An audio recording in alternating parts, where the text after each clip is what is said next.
à la naissance, comment aider le bébé à apprivoiser la pesanteur. Donc,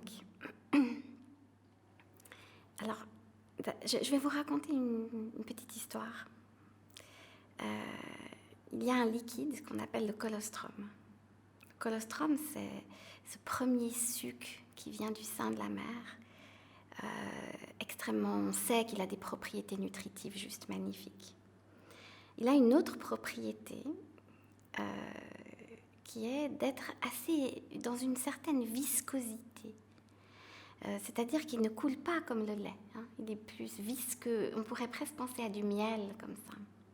Et c'est vrai que je pense que de se rappeler que ce bébé qui arrive, ce premier liquide, je veux dire, on doit se rappeler, il y a une continuité quand même entre ce qui se passe in utero et ce qui se passe après.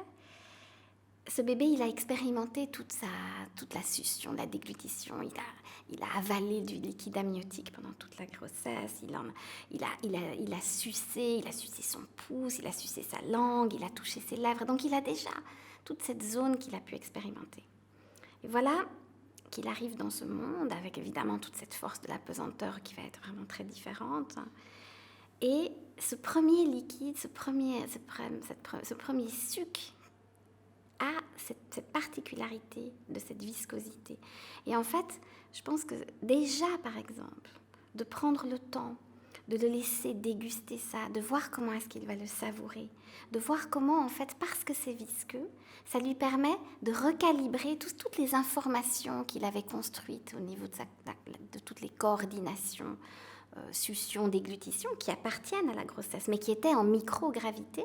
Le voilà qui arrive dans la gravité, et en fait, le fait que le colostrum soit comme ça visqueux lui permet de recalibrer et de retravailler toute cette succion et cette déglutition.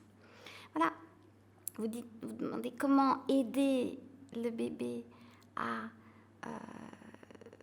apprivoiser cette force de la pesanteur. Ça peut être déjà juste, par exemple, d'avoir compris ça, qu'il lui faut ce temps-là, qu'il lui faut ce temps pour savourer, pour déguster, pour recalibrer sa succion, sa déglutition, pour recoordonner tout ça avec une force de la pesanteur différente. Et donc, par exemple, dans les moments où on accueille le bébé et où on va commencer ses premières mises au sein, parfois ses premières mises au biberon, de le laisser aller vers cette expérience, de le laisser prendre le temps de recalibrer. Et c'est vrai qu'on voit beaucoup parfois des moments un petit peu de forcing parce qu'il y a beaucoup d'inquiétude autour de ces premiers moments. Voilà. Ça, je dirais, je trouve par rapport à la force de la pesanteur, peut-être on n'entend pas souvent ça. Après, on pourrait maintenant décliner ça sous la question de l'expérience motrice, plus globale. C'est vrai que de nouveau, laisser cet enfant expérimenter, sentir où va sa tête, sentir où va son corps, de le laisser bouger, de le poser, de s'émerveiller de tous ces mouvements, de l'accompagner dans ce qu'il est en train de gérer.